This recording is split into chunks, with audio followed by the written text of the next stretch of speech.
అందరికీ జేబీఎం. నేను Rajesh Mahasena. Welcome to Mahasena media.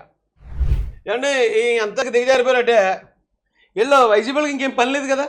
ఓ పక్కనే రాష్ట్రం ఏమో పరిగెడుతుంది, రాష్ట్రం అభివృద్ధి పదంలో పరిగెడుతుంది. ఇండస్ట్రీలు వచ్చేస్తున్నాయి, అమరావతి వచ్చేస్తుంది, పోలవరం వచ్చేస్తుంది, రైల్వే జోన్ వచ్చేస్తుంది, స్టీల్ ప్లాంట్ మళ్ళీ రన్ అయిపోతుంది.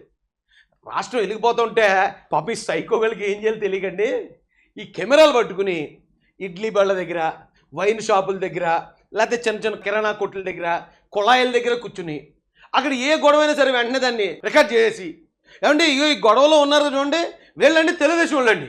తెలుగుదేశం వాళ్ళు ఇక్కడ కుళాయి దగ్గర గొడవ పెట్టారండి, వాళ్ళకి వంతు రాలేదని, లేకపోతే తెలుగుదేశం వాళ్ళు ఇడ్లీలో చట్నీ లేదని గొడవ పెట్టారండి. అర్జెంటుగా ఇప్పుడు మాకు రాష్ట్రపతి పాలన కావాలి. ఇక్కడ ఇడ్లీలో చట్నీ లేదని ఒకటి గొడవ పెట్టాడండి, మాకు అర్జెంటుగా ఆంధ్రప్రదేశ్లో రాష్ట్రపతి. ఓరని బతుకు మరి ఎక్కడ దాకా పడిపోయారా మీరు?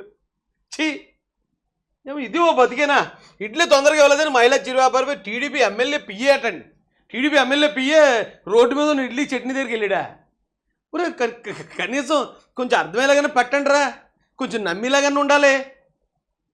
ఇడ్లీ వాళ్ళ దగ్గర ఉన్న చిన్న చిన్న గొడవలు, ఈయన డబ్బులు చేశాను అన్నాడో ఆవిడ డబ్బులు ఇవ్వలేదు అన్నదో, లేదా ఇడ్లీలు వేసాను అన్నదో డబ్బులు, చిన్న డిస్కషన్ అండి.